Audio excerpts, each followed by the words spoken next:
নমস্কাৰ নিউজ 87 ষ্টুডিঅ'ত মই পবিত্ৰ মেছ এই মুহূৰ্তত জনাব বিচাৰিছো এক ব্ৰেকিং নিউজ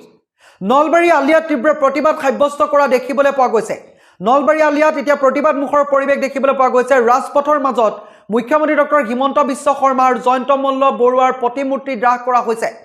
নলবাৰীৰ কেইবাখনো গাঁও অৰ্থাৎ 10খনকৈ গাঁও বাক্সাত অন্তৰ্ভুক্ত কৰাক লৈ এডৰ প্ৰতিবাদ মুখৰ পৰিৱেশ দেখিবলৈ পোৱা গৈছে ৰাজপথৰ মাজত আপোনালোকক দেখুৱাই আছো উইণ্ডোত কিদৰে প্ৰতিবাদ কৰিছে এইসকল প্ৰতিবাদকাৰীয়ে নলবাৰী আলিয়াত 10খনকৈ গাঁও বাক্সাত অন্তৰ্ভুক্ত কৰাক লৈ এডৰ প্ৰতিবাদ কৰিছে এইসকল প্ৰতিবাদকাৰীয়ে ৰাজপথৰ মাজত মুখ্যমন্ত্ৰী ডক্টৰ হিমন্ত বিশ্ব শৰ্মা আৰু জয়ন্ত মল্ল বৰুৱাৰ প্ৰতিকৃতি দাহ কৰিছে তেখেতলোকে কৈছে মুখ্যমন্ত্ৰী হিমন্ত বিশ্ব শৰ্মা হাই হাই জয়ন্ত মল্ল বৰুৱা হাই হাই আমাৰ যিখিনি অধিকাৰ সেয়া সৰ্ব নকৰিব যদিহে অনাবৰু গাঁও বিটিচিত অন্তৰ্ভুক্ত কৰা সিদ্ধান্ত বাতিল নকৰে তেতিয়াহ'লে অনাগত দিনত ইয়াতকৈ জংগী আন্দোলন কৰিম বুলি তেখেতলোকে হুংকাৰ প্ৰদান কৰিছে দেখুৱাই আছো সেই দৃশ্যাংক আমাৰ বিজিত কিদৰে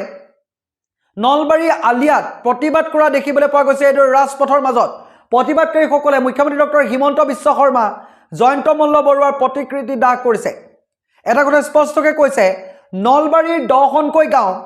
তেখেতলোকে যি বিটিচিত বাক্সা জিলাত অন্তৰ্ভুক্ত কৰিছে ক্ষমা কৰিব বাক্সা জিলাত অন্তৰ্ভুক্ত কৰিছে সেই বাক্সা জিলাত অন্তৰ্ভুক্ত কৰা সিদ্ধান্ত বাতিল কৰিব লাগিব যদিহে বাতিল নকৰে তেতিয়াহ'লে অনাগত দিনত ইয়াতকৈ জংগী আন্দোলন কৰিব এইসকল প্ৰতিবাদকাৰীয়ে দেখুৱাই আছো সেই দৃশ্যাংক নলবাৰী আলিয়াত ৰাজপথৰ মাজত এইদৰে প্ৰতিবাদ কৰা দেখিবলৈ পোৱা গৈছে মুখ্যমন্ত্ৰী ডক্টৰ হিমন্ত বিশ্ব শৰ্মা আৰু জয়ন্ত মল্ল বৰুৱাৰ প্ৰতিকৃতি দাহ কৰা দেখিবলৈ পোৱা গৈছে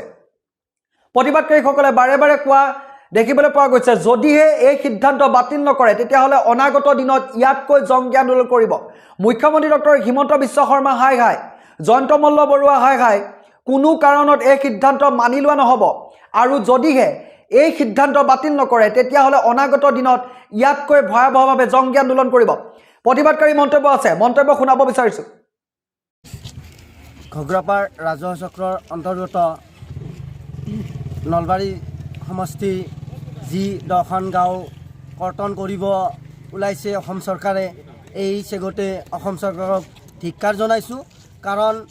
BTADৰ অন্তৰ্গত কৰিব যি বিচাৰিছে এই 10খন গাঁও কাৰণ ইয়াত আমি চাব গ'লে ST হিচাপে ইয়াত 10%ও আমাৰ জনসংখ্যা ইয়াত নাই কি হিচাপে অসম ৰাজ্যিক কেবিনেটে এইটো সিদ্ধান্ত লৈছে এই চেগতে আমি আলিয়া আঞ্চলিক ছাত্ৰ সন্থা তথা সদৌ নলবাৰী জিলা ছাত্ৰ সন্থাৰ পৰা ধিক্কাৰ জনাইছোঁ গতিকে অতি শীঘ্ৰে এই জনসাধাৰণৰ যিখিনি ৰাইজ আছে সেইখিনি আগৰ মানে জিলাত নলবাৰী সমষ্টিত ৰাখিব লাগে কাৰণ মানে বাক্সা জিলাত অন্তৰ্ভুক্ত কৰিলে আমাৰ এই জনসাধাৰণৰ ভৌগোলিক পৰিসীমা চাই পেলাই ইয়াৰ বহুতো ক্ষতিগ্ৰস্ত হ'ব কাৰণ ইয়াত অসম চৰকাৰে এই সিদ্ধান্তটো কি হিচাপে লৈছে আমি মানি ল'ব পৰা নাই বা ইয়াৰ ৰাইজেও মানি ল'ব পৰা নাই দল সংগঠনেও ইয়াৰ পিছত ৰাইজৰ সহযোগত বিভিন্ন দল সংগঠন আছুকে ধৰি ইয়াতকৈ আৰু তীব্ৰ আন্দোলন গঢ়ি তুলিবলৈ মানে বাধ্য হ'ম অতি সোনকালে অসম চৰকাৰে যাতে এই মানে বিষয়টো মানে এৰিব লাগে কাৰণ আগৰ জিলাখনতে ৰাখিব লাগে বেলেগ জিলাত অন্তৰ্ভুক্ত কৰিব নালাগে এইটো আমি আছুৰ তৰফৰ পৰা মানে অসম চৰকাৰক সকীয়াই দিছোঁ নহ'লে ইয়াতকৈ জংগী আন্দোলন গঢ়ি তুলিবলৈ আমি বাধ্য হ'ম